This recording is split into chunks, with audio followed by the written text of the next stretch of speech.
Арнамызға хош келдіңіздер. Тіркеліп өз пікіріңізді жазуды ұмытпаңыздар. Ал бүгін сіздер 30 жылдық тәжірибесі бар врач-урологтың кеңесін тыңдаңыздар. Шын жүректен айтыңызшы, өзіңізді ешқашан түннің дем алу емес, дәретхана мен ойдың арасында жүруге айналғанын байқап қалдыңыз ба? Көзді жұмып ұйқыға енді берілгендей болып қалғанда тағы да тұруға тура келеді. Қатты демала отырып тақияны іздеп тауып, әжетханаға барып, төсекке оралғанда, енді сол секілді терең ұйықтай алмай қаласыз. Ал таңертең сергектіктің орнына шаршау сізді қарсы алады. Бұл жай ғана шағын нәрсе емес. Бұл сіздің қымбатты өмір уақытыңызды нағыз ұрлау. Мен врач-урологпын. 30 жылдан астам уақыт бойы ерлер мен әйелдерге несеп жүйесінің денсаулығын сақтауға көмектестім. Осы жылдар ішінде мен мыңдаған тағдырларды көрдім. Білесіз бе, ең қайғылысы не? Адамдар түнде жиі оянуды болдырмайтын нәрсе бейімделу керек нәрсе деп санайды. Бірақ мен сізден өтінемін, бейімденбеңіз, себебі көбінесе бұл жастың үкімі емес, тек түзетуге болатын әдет. Ал енді мен көптеген адамдардың баға бермейтін нәрсесін айтып беремін. Мәселе тек жаста немесе ауруда емес. Көптеген жағдайларда шешуші рөлді сіз суды қалай ішетініңізде. Тек қанша емес, сонымен қатар қашан. Түсінесіз бе, су біздің досымыз, бұл өмір. Бірақ егер оны дұрыс пайдаланбасақ, ол түндегі жауға айналады, ол ұйқы мен күштерді ұрлайды. Сеніңіз, бұл сіздің өміріңізді өзгерте алады. Мен өзімнің қарапайым ұсынысымнан кейін кенеттен бір ретте оянбай 6-7 сағат ұйықтай бастаған науқастардың ондаған тарихын есіме аламын. Және бұл дәрі-дәрмектер емес, күрделі процедуралар емес, тек су ішу режимінің шағын түзетуді дұрыс бөлудің бір аптасы сезімдік айырмашылық береді. Кем дегенде 7 күн көріңіз, сонда сіз таңертең жеңілдегенін, денеңіз бос, көңіл күйіңіз жақсырағанын сезесіз. Міне, сізге қарапайым жаттығу. Ертең таңертең оянғаннан кейін 1 стакан жылы су ішіңіз. Түске дейін күндік норманың жартысынан кем емес ішуге тырысыңыз. Әдетте бұл 700-900 мың. Сағат 15-тен 18-ге дейін тағы бір бөлігі, бірақ артықсыз. Кешкі ас ішкеннен кейін тек тамақ құрғағанда бірнеше жұтқанша. Мен сізден өтінемін, мұны кейінге қалдырмаңыз. Ертең бастаңыз, себебі сіз түнде 3-4 рет оянатын әр. Түн сізден күштерді, денсаулықты және өмір жылдарын ұрлайды. Және тағы бір маңызды еске салу. Суды кешке тәтті ішуштермен, кафемен немесе күріш шаймен ауыстырмаңыз. Олар тек бүйректі ғана жүктемеді, сонымен қатар өздері диуретикалық әсерге ие. Бұл әдісті кем дегенде 1 апта сынап көріңіз. Сеніңіз, сіздің денеңіз сізге ризашылық білдіреді. Ал енді мен сізбен тек қуық пен ұйқыға ғана емес, сонымен қатар мидың қартаюын баяулататын нәрсеге бөлісемін. Көптеген адамдар қарапайым шындықты бағаланбайды. Тек судың мөлшері мен қабылдау уақыты ғана емес, сонымен қатар біз оны қалай ішетініміз де маңызды. Көптеген адамдар суды үлкен жұтқаншамен, бірақ ұрғанмен, әсіресе оны тек кеште ғана еске түсірсе, ішеді. Шеңберді басу сияқты, бірақ шын мәнінде бүйрек пен қуықты жүктеді. Су өте тең өтеді, және организм оны шұғыл шығаруға мәжбүр болады. Нәтижесінде жаңа түнгі оянулар. Мен өзімнің науқастарыма суға жақсы шарап сияқты қараңыз. Оны баяу, кішкене жұтқаншамен ішіңіз, күні бойы бөліп деймін. Су организмге біртіндеп жеткізілгенде, клеткалар шын мәнінде азықтандыру және ылғалдандыру алады, тек тез толтыру және ағызу емес. Бұл неге соншалықты маңызды? Себебі дәл осылай ішу әдісі тек қуыққа ғана емес, сонымен қатар миға да әсер етеді. Ми 70-80 судан тұрады.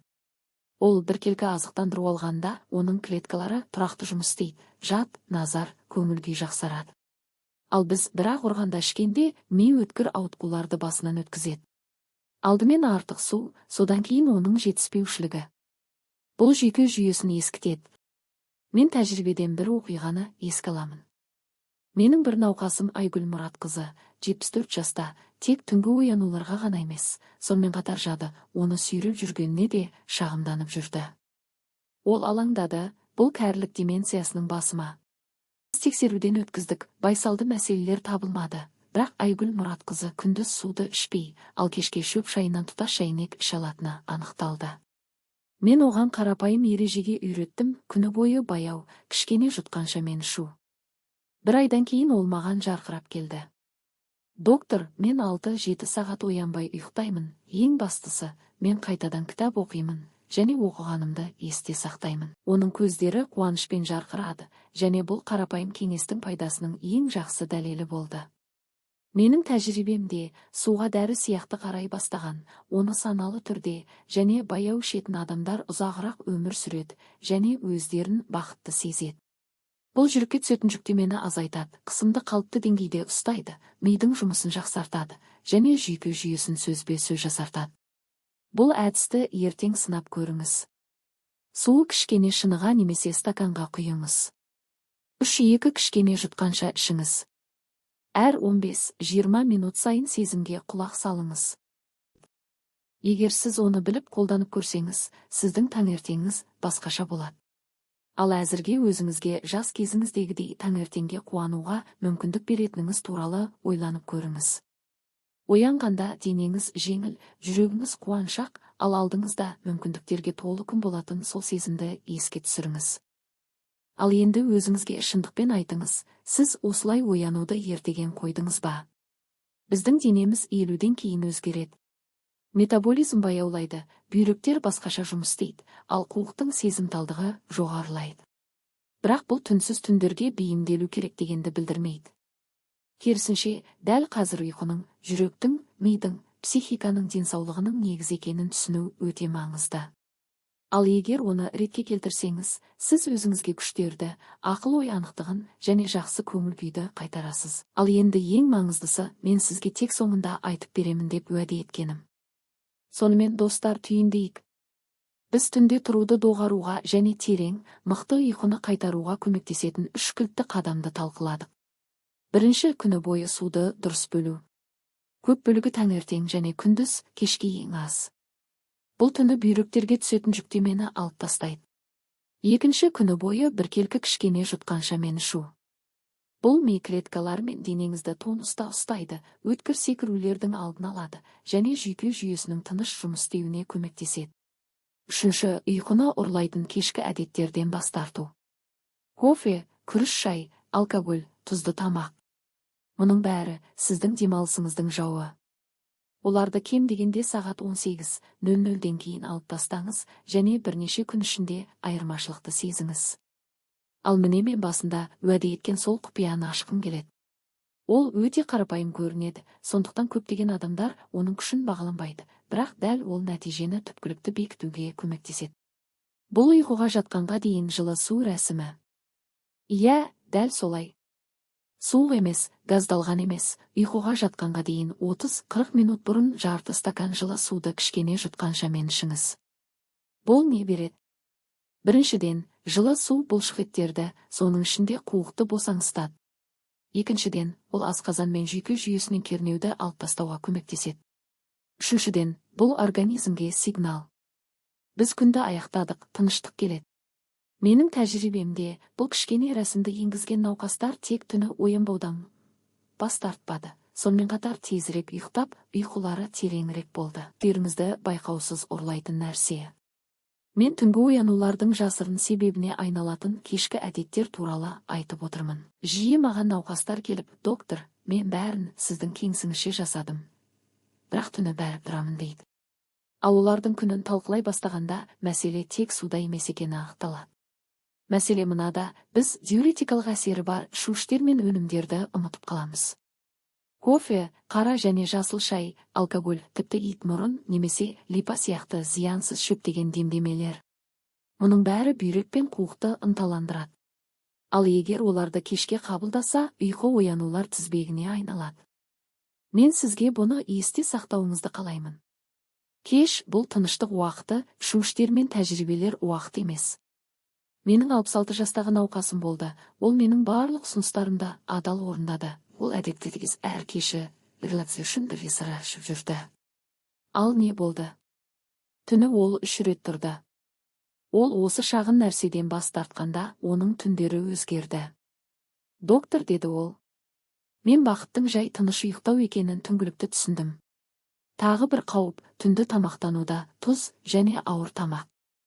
Көптеген адамдар білмейді, тұзды өнімдер организмде суды ұстап тұрады, және түні бүйректер артық сұйықтықты шығару үшін қарқынды жұмыс істеуге мәжбүр болады. Нәтиже асылу, түсіну және әрине ояну. Менің тәжірибемде бұл сәтті елемейтін адамдар біртіндеп тек ұйқысыздықтан ғана емес, сонымен қатар созылмалы шаршау, қысым және жүрек проблемаларынан азап таба бастайды. Бұл адамды баяу және байқаусыз бұзады. Сондықтан мен сізден өтінемін, кейінге қалдырмаңыз. Өзіңіздің кешкі әдеттеріңізді тексеріңіз. Міне, қарапайым ереже. Сағат 18:00-ден кейін ешқандай кофе, күріш шай, алкоголь және газдалған сусындар жоқ. Кешкі ас жеңіл, артық тұзсыз. Егер ішкіңіз келсе, тек таза су бірнеше жұтқанша. Бұл шағын нәрсе сияқты көрінеді, бірақ дәл осындай шағын нәрселер сіздің ұйқыңыздың тағдырын шешеді. Ересек жаста организм әсіресе кез келген асылуға сезімтал, және 30 жаста салдарынсыз өткен нәрсе 60 жаста проблема көзіне айналады. Ал енді сіз үш қарапайым қадамның бір-біріне қалай байланыстағанын көріп отырсыз. Күні бойы суды дұрыс бөлу, баяу, саналы түрде кішкене жұтқаншамен ішу, ұйқыны ұрлайтын кешкі ішуштер мен әдеттерден бас тарту. Олар бірге тыныш түндер, анық ақыл-ой және мықты денсаулық үшін негіз жасайды. Ал міне, рухани теңгерім мен ақыл-ой анықтығын сақтайтын үш қарапайым қадам. Бірақ мен басында сізге уәде еткендей, ең маңыздысын, ең қымбатын тек соңында ғана ашамын. Мен оны көптеген жылдар бойы тек өзімнің ең жақын науқастарыма ғана айтып жүрген нәрсе. Ал енді ең маңыздысы мен сізге тек соңында айтып беремін деп уәде еткенім. Сонымен достар, түйіндейік. Біз түнде тұруды доғаруға және терең, мықты ұйқыны қайтаруға көмектесетін үш кілтті қадамды талқыладық. Бірінші, күні бойы суды дұрыс бөлу. Көп бөлігі таңертең және күндіз, кешке ең аз. Бұл түні бүйректерге түсетін жүктемені алып тастайды. Екінші, күні бойы біркелкі кішкене жұтқаншамен ішу. Бұл ми клеткалар мен денеңізді тонуста ұстайды, өткір секірулердің алдын алады және жүйке жүйесінің тыныш жұмыс істеуіне көмектеседі. Үшінші, ұйқыны ұрлайтын кешкі әдеттерден бас тарту. Кофе, күріш шай, алкоголь, тұзды тамақ. Мұның бәрі сіздің демалысыңыздың жауы. Оларды кем дегенде сағат 18:00-ден кейін алып тастаңыз және бірнеше күн ішінде айырмашылықты сезіңіз. Ал міне мен басында уәде еткен сол құпияны ашқым келеді. Ол өте қарапайым көрінеді, сондықтан көптеген адамдар оның күшін бағаланбайды, бірақ дәл ол нәтижені түпкілікті бекітуге көмектеседі. Бұл ұйқыға жатқанға дейін жылы су рәсімі. Иә, дәл солай.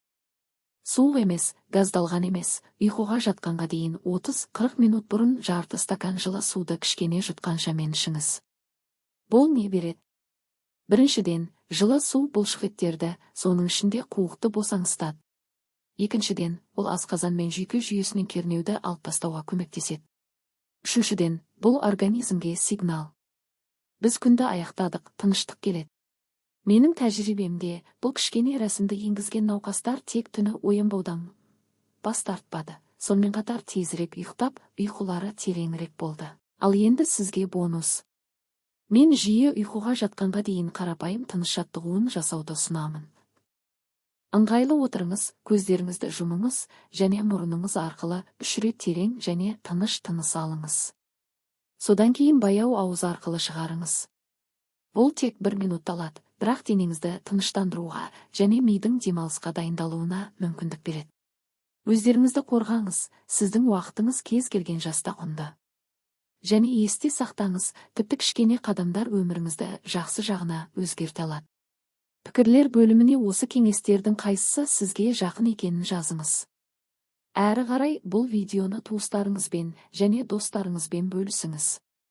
Мүмкін дәл қазір оларға тыныш түндер жетіспейді. Арнаға жазылыңыз, денсаулық туралы жаңа әңгімелерді жіберіп алмау үшін және ересек жаста үйлесімді қалай сақтау керектігі туралы.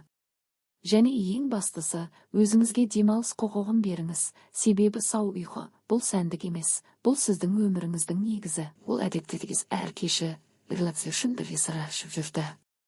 Ал не болды? Түні ол 3 рет тұрды. Ол осы шағын нәрседен бас тартқанда, оның түндері өзгерді. Доктор, деді ол, Мен бақыттың жай тыныш ұйықтау екенін түңгілікті түсіндім. Тағы бір қауіп түнді тамақтануда тұз және ауыр тамақ. Көптеген адамдар білмейді, тұзды өнімдер организмде суды ұстап тұрады, және түні бүйректер артық сұйықтықты шығару үшін қарқынды жұмыс істеуге мәжбүр болады. Нәтиже асылу, түсіну және әрине ояну. Менің тәжірибемде бұл сәтті елемейтін адамдар біртіндеп тек ұйқысыздықтан ғана емес, сонымен қатар созылмалы шаршау, қысым және жүрек проблемаларынан азап таба бастайды. Бұл адамды баяу және байқаусыз бұзады. Сондықтан мен сізден өтінемін, кейінге қалдырмаңыз. Өзіңіздің кешкі әдеттеріңізді тексеріңіз. Міне, қарапайым ереже. Сағат 18:00-ден кейін ешқандай кофе, күріш шай, алкоголь және газдалған сусындар жоқ. Кешкі ас жеңіл, артық тұзсыз. Егер ішкіңіз келсе, тек таза су бірнеше жұтқанша. Бұл шағын нәрсе сияқты көрінеді, бірақ дәл осындай шағын нәрселер сіздің ұйқыңыздың тағдырын шешеді. Ересек жаста организм әсіресе кез келген асылуға сезімтал, және 30 жаста салдарынсыз өткен нәрсе 60 жаста проблема көзіне айналады. Ал енді сіз үш қарапайым қадамның бір-біріне қалай байланыстағанын көріп отырсыз. Күні бойы суды дұрыс бөлу, баяу, саналы түрде кішкене жұтқанша мен ішу, ұйқыны ұрлайтын кешкі ішуштер мен әдеттерден бас тарту. Олар бірге тыныш түндер, анық ақыл-ой және мықты денсаулық үшін негіз жасайды. Ал міне, рухани теңгерім мен ақыл-ой анықтығын сақтайтын үш қарапайым қадам. Бірақ мен басында сізге уәде еткендей, ең маңыздысын, ең қымбатын тек соңында ғана ашам. Мен оны көптеген жылдар бойы тек өзімнің ең жақын науқастарыма ғана айтып жүрген нәрсе.